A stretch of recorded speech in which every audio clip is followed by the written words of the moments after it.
Hello,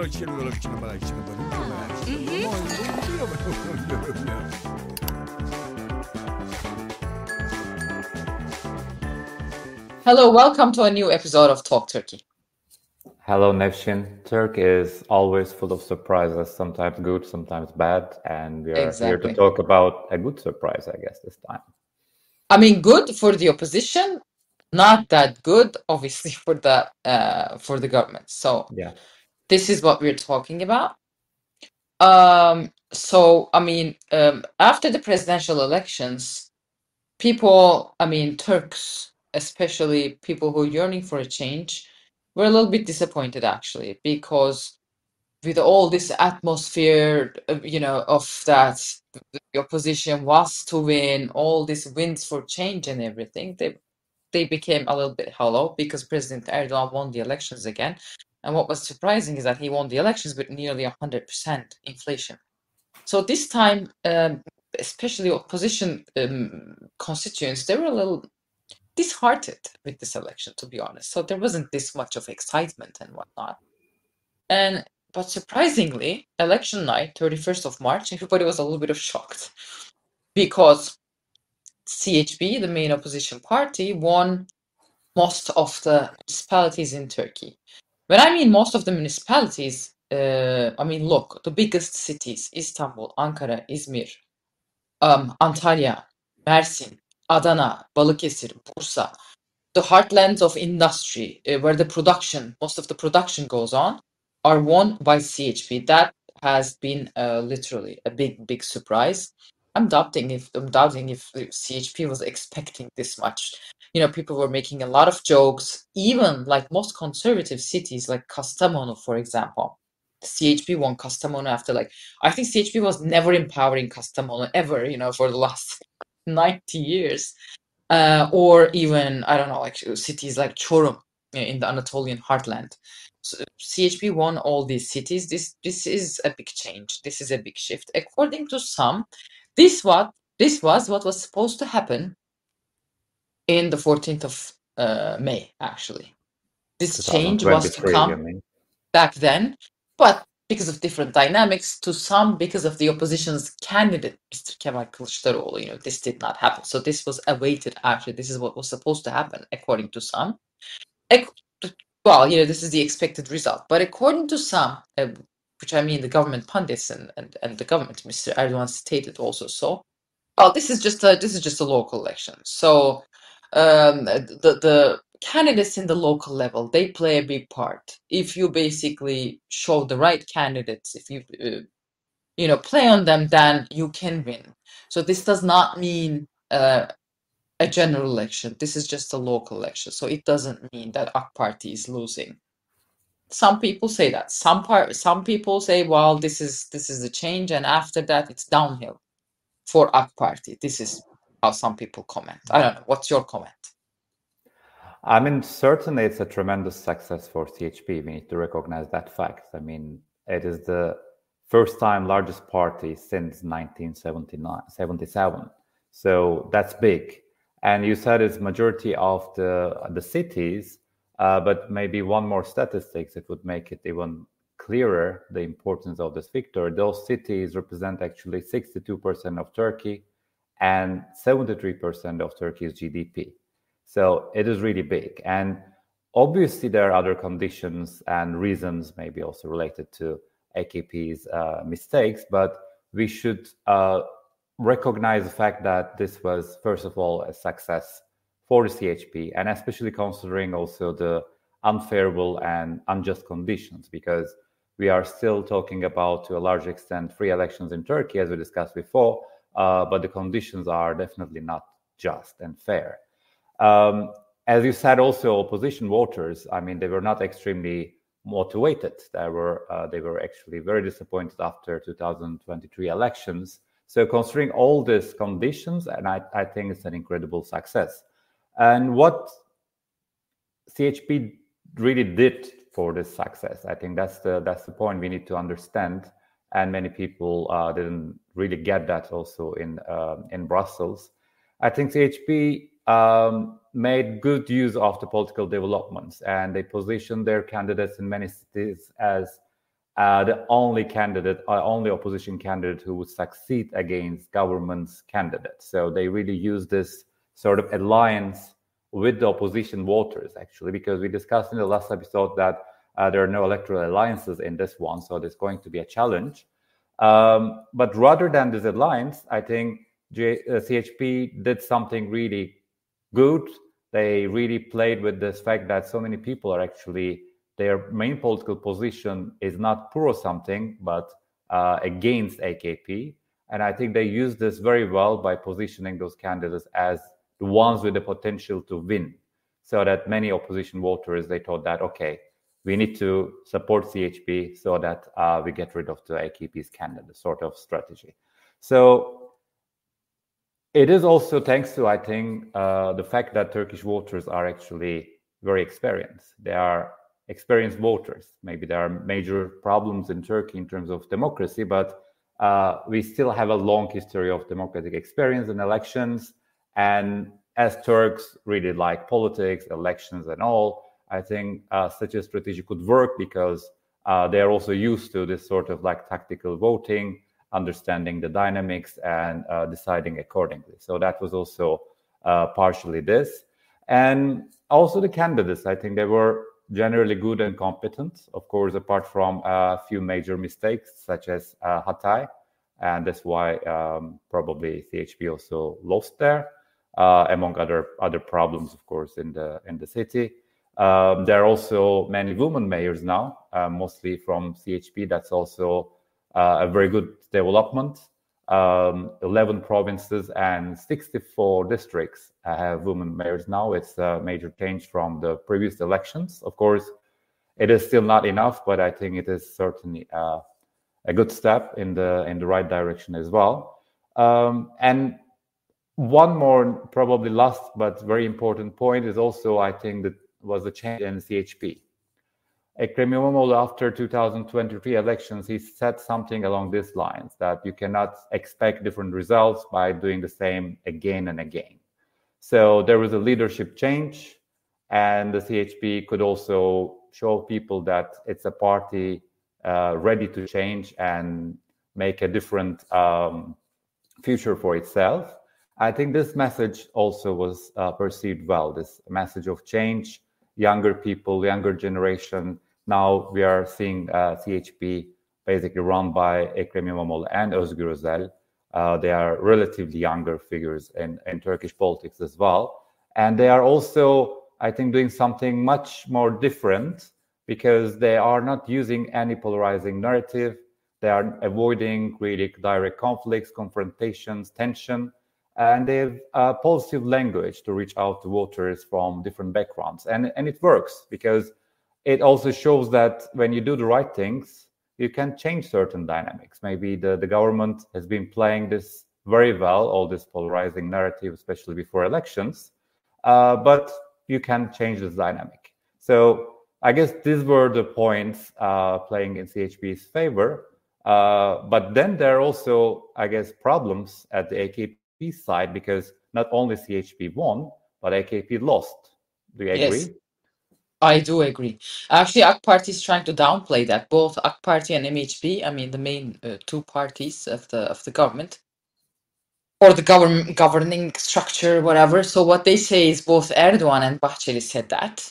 Erdogan said, "Wow, first of all, he gave a speech the other day, and he said, well, never forget this is just local elections, and they say basically the turnout is low. Yeah, it's lower than the former elections, around 70-something%. Usually in It Turkey, is it's still higher so high compared to Western Europe, by the way. compared to Western Europe, yes, but in Turkish standards low. I mean, but guys, that's part of the election theater. That's what elections are, basically. You can ask, well, my voters did not vote, so this doesn't count. Yeah, no, it doesn't. It doesn't play out this way.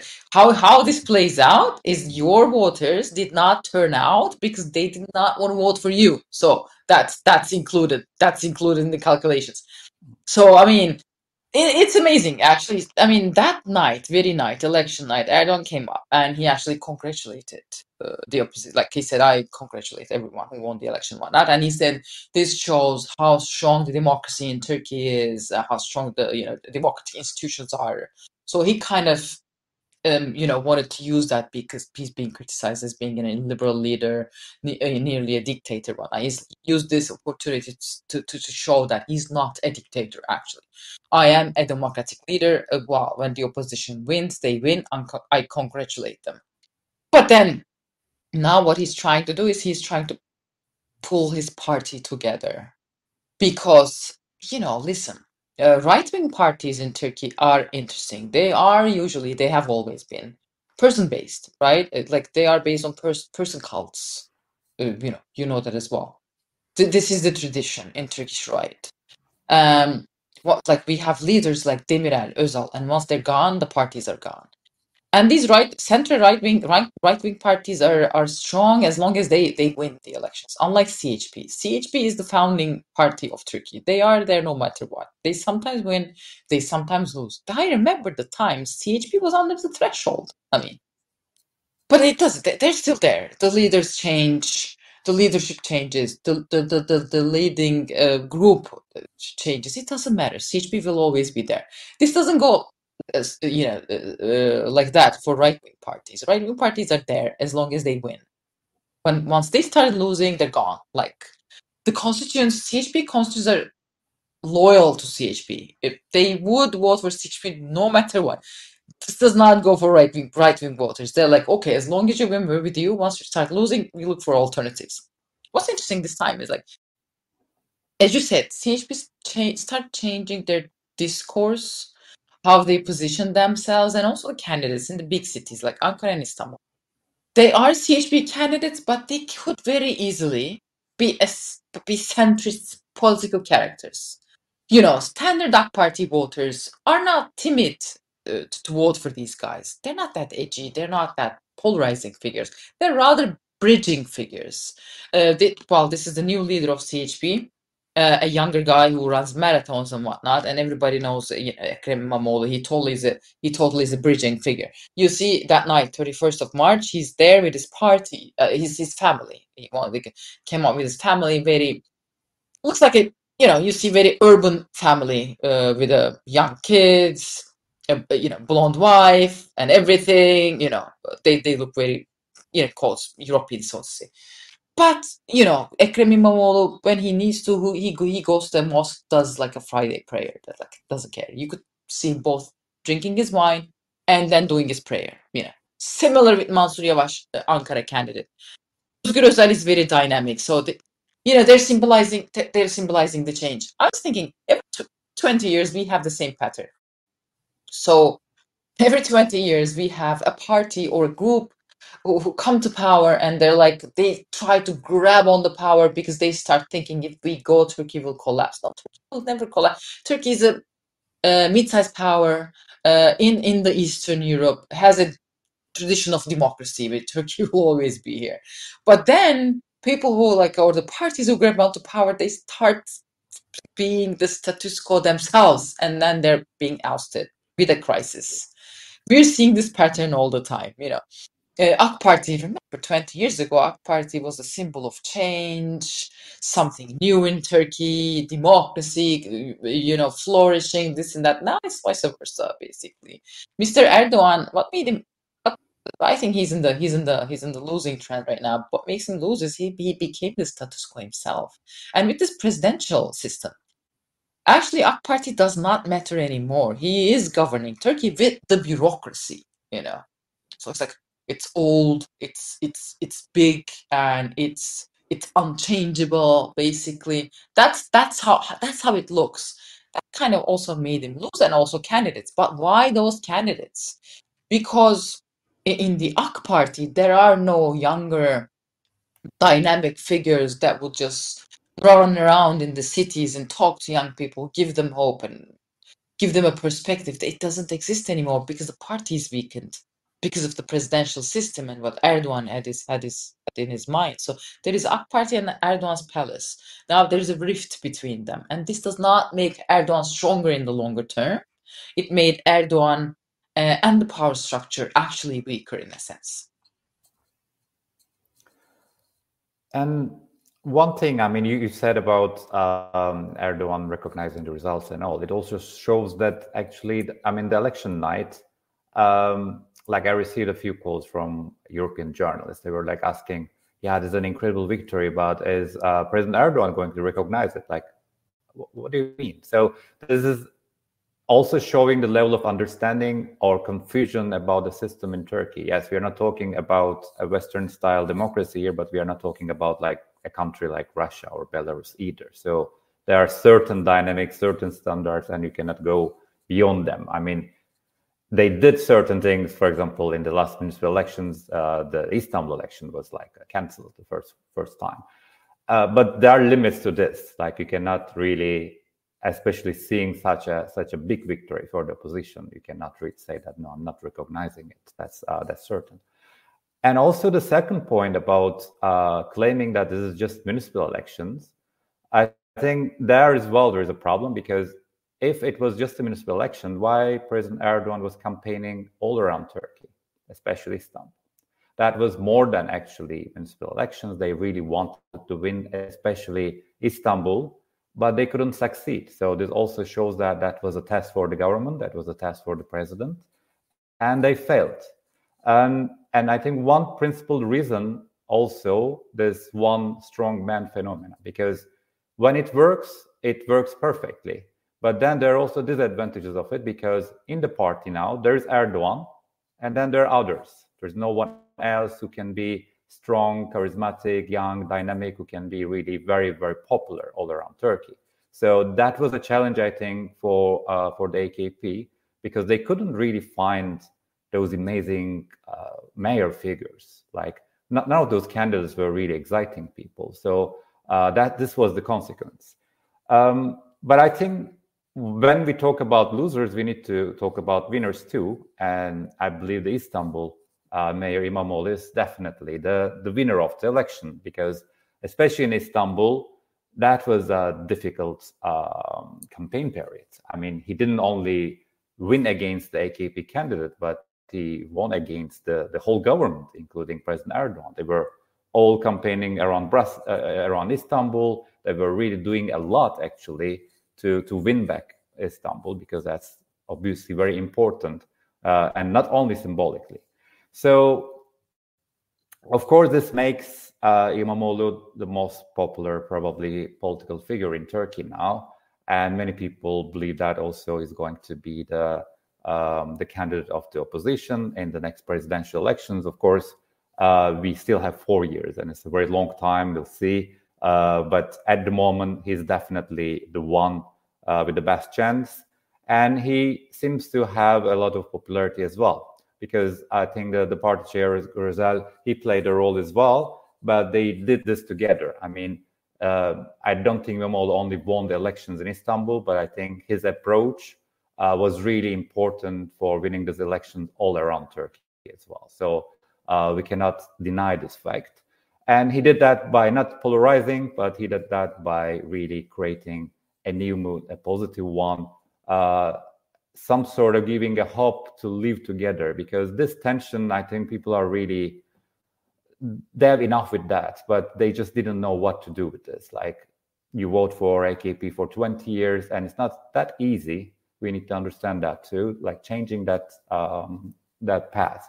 So I think he's giving and providing an alternative by showing that CHP is not such an evil party. CHP is not going to ban things. CHP is not going to change their more conservative lifestyle, won't be attacking the most conservative parts of the society. So this is really, really important. And he has been doing this rather successfully, I think, in Istanbul. And that's also probably the success of those mayors in especially big cities. I mean, when we talk about Istanbul in the West, I also wrote this in the Euronews before the elections. People in the West, they just say that, yeah, but Turkey is not just Istanbul. But actually, Turkey is just Istanbul. I mean, it is very representative of Turkey, unlike what people believe in the West, because it is really a melting pot for all cities, regions, cultures, ethnic minorities. I mean, we are talking about a city of 15.6 million.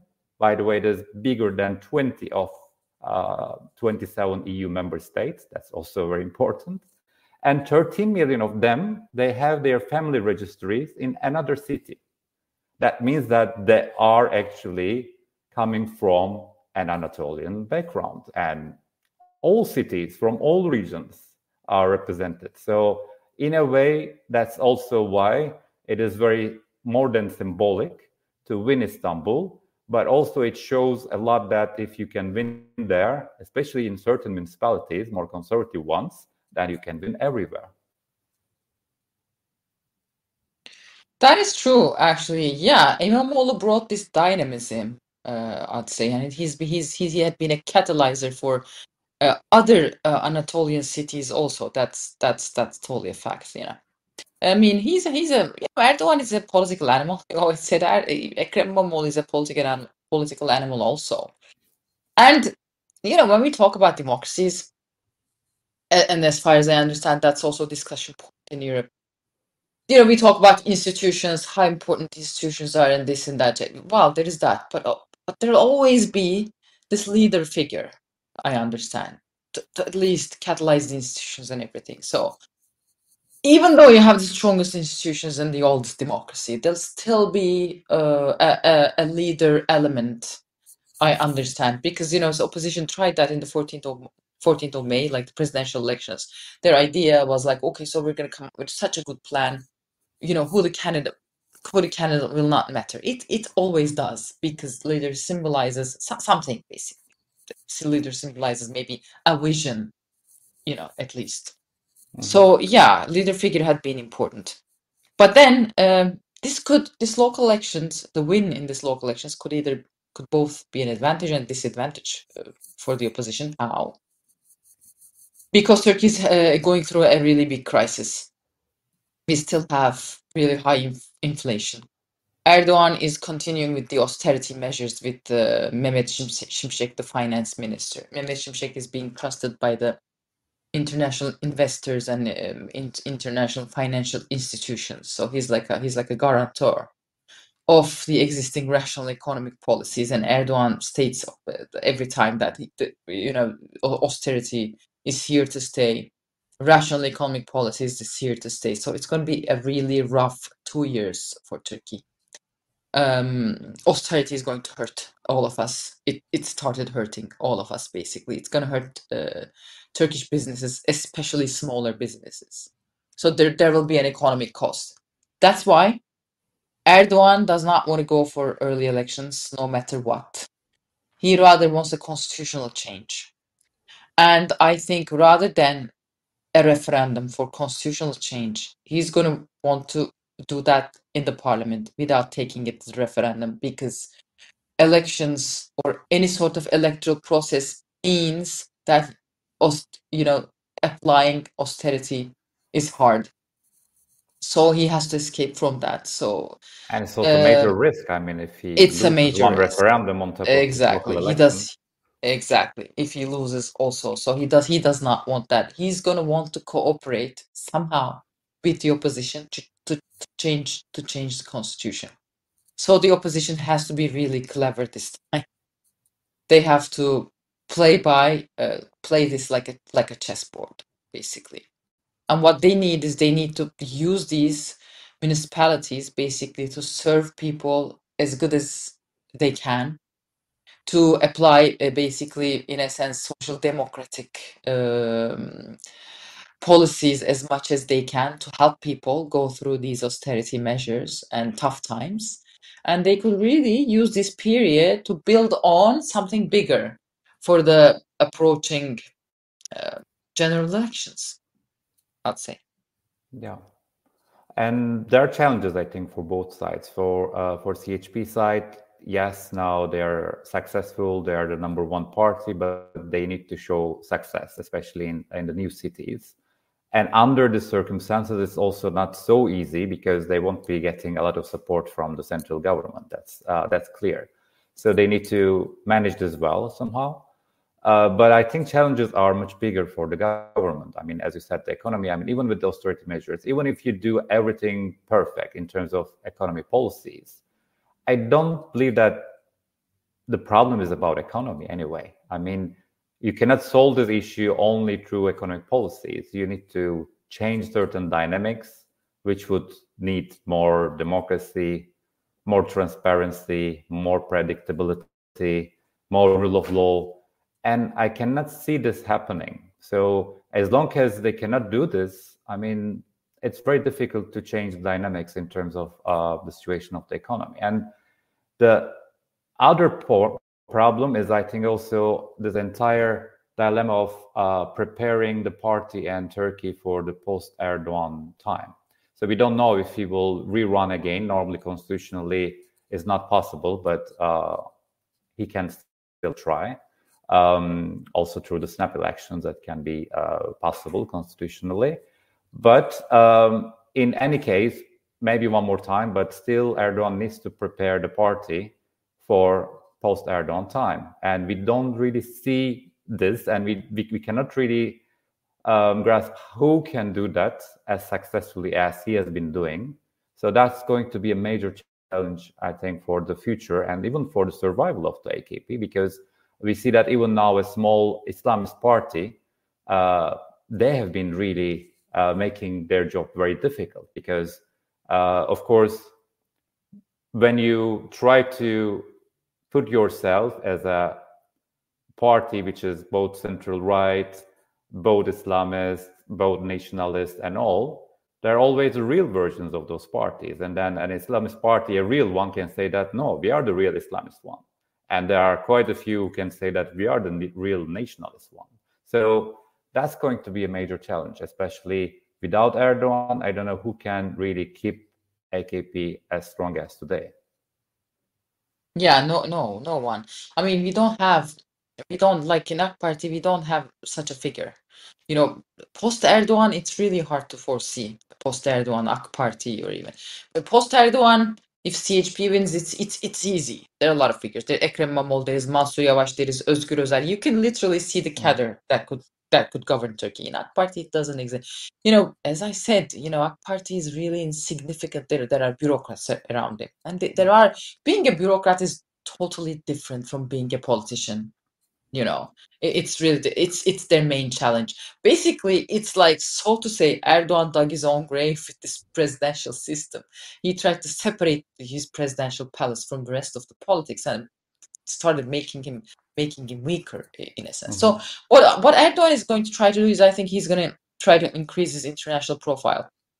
He's going to Iraq, and you know, he's going to have talks there, and then he's going to go to the United States. He's going to meet with Joe Biden. He'll try to take his backing in some issues. There's going to be huge bargaining going on. Maybe we make another video about these in the forthcoming days. What do you think? Yeah, definitely on the foreign policy. But I just wanted to say one thing, because Sure. for years and years we were saying that, okay, for the government, the leader is clear and everything is very clear, but for the opposition, we cannot see any alternatives.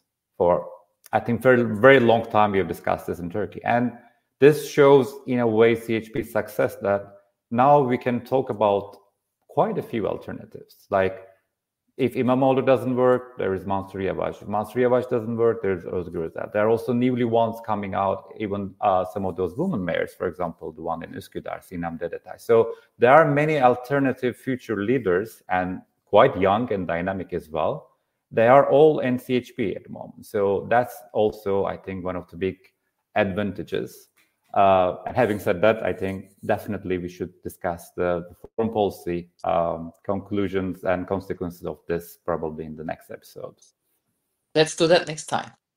Sure. Okay, see you guys. See you. Bye.